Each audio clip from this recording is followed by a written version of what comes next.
Hello friends, मैं शंकर स्वागत करता हूं आपके अपने यूट्यूब चैनल शंकर एजुकेशन अड्डा में। दोस्तों, आज की वीडियो में हम लोग देखने वाले हैं एमए फर्स्ट सेमेस्टर ज्योग्राफी यानी भूगोल। आपका प्रथम प्रश्न पत्र है जिसको आप बोलते हैं भू आकृति विज्ञान। क्या बोलते हैं? भू आकृति विज्ञान ना, यानी जियोमॉर्फोलॉजी। और यह जरूरी नहीं कि जियोमॉर्फोलॉजी आपको केवल फर्स्ट सेमेस्टर में ही मिले।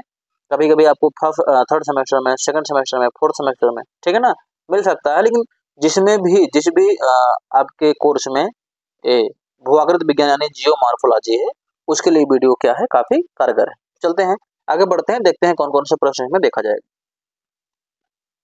प्रश्न भैया देखेंगे हम लघुत्तरीय प्रश्न, जैसे कि मरुस्थल क्या होते हैं, मरुस्थल की विशेषताएं क्या होती है, मरुस्थलीकरण क्या होता है और मरुस्थलीकरण के कारण क्या होते हैं। ठीक है ना, इनके बारे में जानेंगे। काफी महत्वपूर्ण वीडियो आपके लिए होने वाली है। चलते हैं आगे बढ़ते हैं। देखिए, मरुस्थल में दिया गया है, मरुस्थल क्या है। मरुस्थल भूपटल के विशिष्ट रूप होते हैं, यानी भैया जो मरुस्थल होता है वो भूपटल पर एक विशिष्ट प्रकार का रूप होता है, विशिष्ट प्रकार का भूभाग होता है। मरुस्थल से तात्पर्य ऐसे भूभाग से है जहां वनस्पति का अभाव हो तथा वर्षा की मात्रा जो है 25 सेंटीमीटर से कम हो। मतलब एक ऐसा भूभाग, कोई भी ऐसा भूभाग हो जहां वनस्पतियों का अभाव होता है और वर्षा जो होती है वो 25 सेंटीमीटर से कम होती है, उस स्थान को आप क्या मरुस्थल का संज्ञा दे सकते हैं। ठीक है, आगे क्या दिया गया है। मरुस्थलों के अंतर्गत एक तिहाई भूभाग आता है, यानी भैया जो मरुस्थल है पूरी पृथ्वी का लगभग एक तिहाई भूभाग आता है। मरुस्थलों की प्रमुख विशेषता शुष्कता है, भैया ये जो है शुष्क होते हैं। ठीक है ना, वर्षा की कमी के कारण यहाँ वनस्पति का अभाव रहता है। ठीक है ना, यहाँ वर्षा का वार्षिक औसत वाष्पीकरण से कम होता है। भैया यहाँ का जो वर्षा का वाष्पिक औसत होता है वो वाष्पीकरण की मात्रा से कम होता है। ठीक है, आगे क्या है। मरुस्थल सीमित वर्षा के क्षेत्र हैं जहाँ पारिस्थितिकी का विनाश हो जाता है। भैया मरुस्थल ऐसे सीमित वर्षा के क्षेत्र हैं जहाँ पर पारिस्थितिकी जो होती है, पारिस्थितिक तंत्र नहीं पाया जाता, उसका विनाश हो जाता है। ठीक है, तथा जैविकी तत्वों का बचना संभव नहीं हो पाता है। ऐसे स्थानों पर जो जैविकी तत्व हैं उनका बचना संभव नहीं हो पाता है। मरुस्थलों में जैविकी संसाधन नष्ट हो जाते हैं। भैया जो मरुस्थल में जो जैविक संसाधन होते हैं, जैविक संसाधन वो नष्ट हो जाते हैं, जिससे धीरे धीरे क्या होती है, शुष्कता बढ़ जाती है। ठीक है ना, जिससे भविष्य के लिए कोई भी जीवन संचार संभव नहीं हो पाता है।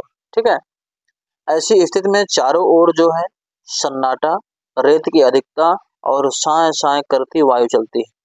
आई होप इतना आपके लिए हो गया होगा। अगर आप इतना लिख देते हैं, इतना इतना अगर लिख देते हैं तब भी आपका क्लियर हो जाएगा। ठीक है ना, मैं इतना ज्यादा इसलिए लिखा दिया हूँ ताकि आपको थोड़ा बहुत चीजें याद रहे, आप आराम से बना करके लिख सकें। चलते हैं आगे। मरुस्थल की विशेषताएं देख लेते हैं, मरुस्थलों की प्रमुख विशेषताएं क्या है। दिया गया है मरुस्थलों की प्रमुख विशेषताएं भैया निम्नलिखित। पहला क्या, मरुस्थलों का लक्षण जो है अल्प, असामयिक एवं अनिश्चित वर्षा का होना है। भैया जो मरुस्थल होते हैं उसका प्रमुख लक्षण यह है कि वहाँ वर्षा जो होती है बहुत कम मात्रा में, असामयिक मतलब बिना किसी समय के, और अनिश्चित और कोई निश्चित नहीं है भैया वर्षा होगी या नहीं होगी। ठीक है ना, ऐसे वर्षा होती है। आगे क्या, कभी कभी यहाँ कई वर्षों तक जल की एक बूंद भी नहीं बरसती है, किंतु कभी अधिक वर्षा हो जाती है। ऐसे स्थान पे कभी कभी भैया कई सालों तक जो है एक बूंद भी नहीं पानी की पड़ता वहां, कभी कभी क्या होता है अधिक वर्षा हो जाती है। ठीक है ना, दूसरा पॉइंट क्या है, यहाँ तापांतर अधिक रहता है, मतलब यहाँ ताप जो है, तापमान यहाँ काफी ज्यादा अधिक रहता है। अतः भौतिक अपक्षय क्रिया अत्यंत महत्वपूर्ण होती है, और यहाँ भौतिक अपक्षय की क्रिया काफी जोर शोर से होती है। ठीक है, चलते हैं अगला देखते हैं आगे। तीसरा पॉइंट क्या कह रहा है, मरुस्थलों में वाष्पीकरण की क्रिया जो होती है बहुत तेज होती है। यहाँ भैया जो वाष्पीकरण होता है बहुत तेज होता है। ठीक है, मरुस्थलों में जो नदियां होती हैं काफी छोटी पाई जाती हैं और आंतरिक मौसमी नदियां होती हैं। ठीक है ना, ये वर्ष भर सूखी रहती हैं, किंतु वर्षा होने पर इनमें बाढ़ तक आ जाती है। भैया ऐसी नदियां जो छोटी छोटी होती हैं पूरे वर्ष भर सूखी रहती हैं, लेकिन जब वर्षा होती है तो इनमें बाढ़ भी आ जाती है। ठीक है, आगे क्या है, मरुस्थल प्रायः अल्प वनस्पति वाले क्षेत्र होते हैं, मतलब ऐसे स्थानों पे वनस्पतियां बहुत कम पाई जाती हैं। यहाँ कटीली झाड़ियां, छोटे पेड़ पौधे तथा मरुद्यानों में खजूर के वृक्ष उगते हैं। भैया यहाँ जो होता है मरुस्थल जो होता है, यहाँ कटीली झाड़ियां देखने को मिलती है, छोटे छोटे पेड़ मिलते हैं और खजूर के जो है वृक्ष देखने को यहाँ मिलते हैं। ठीक है, आगे क्या, मरुस्थलीय धरातल जो होता है उजाड़ पथरीला रेतीला ना अल्प वनस्पति वाला क्षेत्र होता है। अति अल्प मतलब बहुत ही कम इसमें वनस्पतियां देखने को मिलती हैं। आगे देख लेते हैं भैया मरुस्थलीकरण क्या है। काफी महत्वपूर्ण क्वेश्चन है, पूछा जाता है, शॉर्ट में भी पूछ लेता है। ठीक है ना, अतलग उत्तरी प्रश्न में पूछ लेता है कि मरुस्थल या मरुस्थली क्या होते हैं। यहाँ से कई प्रश्न आप बना सकते हैं। देखिए, मरुस्थलीकरण मरुस्थल बनने की वह प्रक्रिया है। भैया जो मरुस्थलीकरण होता है, मरुस्थल बनने की वह प्रक्रिया है जिसमें कोई भी शुष्क प्रदेश धीरे धीरे मरुस्थल में बदल जाता है। ठीक है ना, विश्व में बढ़ती जनसंख्या ने अनेकों अनेक जो है संसाधनों का उपयोग किया और वनों का विनाश बड़े पैमाने पर किया। इससे वातावरण में क्या हुआ, शुष्कता बढ़ती गई जो मरुस्थलीकरण के लिए काफी उत्तरदायी। अब देख लीजिए ध्यान से, मरुस्थलीकरण होता क्या है आसान शब्दों में। ठीक है, धीरे धीरे किसी शुष्क प्रदेश का मरुस्थल में बदल जाना ही क्या कहलाता है, आपका मरुस्थलीकरण कहलाता है। जब कोई प्रदेश होता है वो धीरे धीरे मरुस्थल में बदल जाता है तो वही प्रक्रिया को क्या बोलते हैं हम, मरुस्थलीकरण कहते हैं। ठीक है ना, विश्व में भैया जो जनसंख्या बढ़ती जा रही है, इससे होता क्या है, जो तमाम प्रकार के संसाधन होते हैं उनका बहुत ज्यादा दोहन किया जाता है और वनों का बड़े पैमाने पर काफी भारी मात्रा में भैया विनाश किया जाता है। इससे वातावरण में जो है शुष्कता बढ़ती है जो कि मरुस्थलीकरण के लिए काफी ज्यादा उत्तरदायी।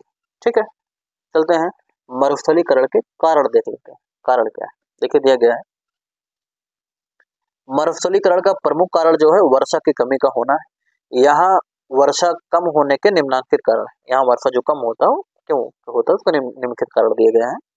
ठीक है, इसको अगर दीर्घ उत्तरीय पूछे तो और बड़ा इसको लिखा जा सकता है, पहले मैं छोटे में दे दिया हूँ, इसको भी लिख दोगे तो पूरा पूरा नंबर आप लोगों को मिल जाएगा। ठीक है, आगे क्या, उष्ण मरुस्थलीय प्रदेश वर्ष भर जो है, ठीक है ना, सन्मार्गी पवनों के प्रभाव में रहते हैं। ठीक है, सन्मार्गी पवनों के प्रभाव में रहते हैं। सन्मार्गी पवने उल्स उल्स पूर्व और दक्षिण दिशा से जो है चलने के कारण महाद्वीपों के पूर्व भागों में तो वर्षा करती है किंतु पश्चिमी भाग शुष्क रह जाता है। ध्यान देना, जो मरुस्थल प्रदेश होते हैं, उप मरुस्थल प्रदेश, इसमें जो वर्ष भर पूरे साल भर जो पवने चलते हैं वो सन्मार्गी पवने चलते हैं। इनकी वजह से होता क्या है भैया, दक्षिण पूर्व दिशा में जो है हवाओं को चलने के कारण महाद्वीपों के पूर्वी भाग में जो है वर्षा तो होती है, लेकिन उसका जो पश्चिमी भाग होता है वो सूखा रह जाता है, शुष्क रह जाता है, वहां वर्षा प्रॉपर नहीं हो पाती। ठीक है, अगला क्या, मध्य अक्षांशों में ये क्षेत्र उच्च दाब क्या है, मध्य अक्षांशों में जो क्षेत्र उच्च दाब वाले शांत मंडल मेखला का जो में स्थित होते हैं, शांत मंडल मेखला में जो स्थित होते हैं, यहाँ पवने ऊपर से नीचे उतरती हैं। यहाँ भारी वर्षा, ठीक, यहाँ पवने जो होती हैं भारी होती हैं, गर्म एवं शुष्क होती हैं, अतः वर्षा विहीन होती है। भैया जो मध्य अक्षांश है यहाँ काफी ज्यादा उच्च वायुदाब मिलता है। ठीक है ना, जिसके कारण जो पवने होती हैं ऊपर से नीचे की तरफ आती हैं और पवने जो होती हैं काफी ज्यादा भारी होती हैं, गर्म होती हैं, शुष्क होती हैं और इनमें वर्षा, इन पवनों से वर्षा नहीं होती है। ठीक है, आगे, पवन पेटियों के खिसकने के कारण विषुवत रेखी जो होता है वो निम्न वायुदाब केवल 20 सेल्सियस 20 अंक जो है उत्तरी अक्षांश, उत्तरी एवं दक्षिणी अक्षांशों तक ही पहुंच पाते हैं। ठीक है, क्या कह रहा है कि भैया जो पवन पेटियां होती है उनके खिसकने के कारण विषुवत रेखी निम्न वायुदाब के क्षेत्रों में जो होता है केवल 20 अंश ही जो है उत्तरी एवं दक्षिणी अक्षांशों तक पहुंच पाता है। जिससे होता क्या है, पछुआ पवनों की पेटी में भी शीतल काल में 30 अक्षांश से नीचे ही रह जाती है, इससे नीचे नहीं जाती है, अतः ये प्रदेश क्या हो जाते हैं, शुष्क रह जाते हैं। इससे नीचे नहीं जाएंगे वहां वर्षा नहीं होगा और वर्षा नहीं होगा तो आपका प्रदेश जो रहेगा शुष्क यानी सूखा पड़ जाएगा। ठीक है ना, सूखा हो जाएगा। आगे क्या है, पश्चिमी तटों पर ठंडी धाराएं बहती हैं जो वर्षा के अनुकूल नहीं है। भैया पश्चिमी तटों पर जो है ठंडी ठंडी धाराएं बहती हैं जो वर्षा के अनुकूल नहीं है। आई होप वीडियो आपको समझ में आ गई, समझ में आई है, पसंद आई है तो चैनल को सब्सक्राइब और वीडियो को लाइक करना ना भूलें और इस वीडियो को ज्यादा से ज्यादा शेयर करिए क्योंकि पढ़ेगा इंडिया तभी तो बढ़ेगा इंडिया। मिलते हैं आपसे अगले वीडियो।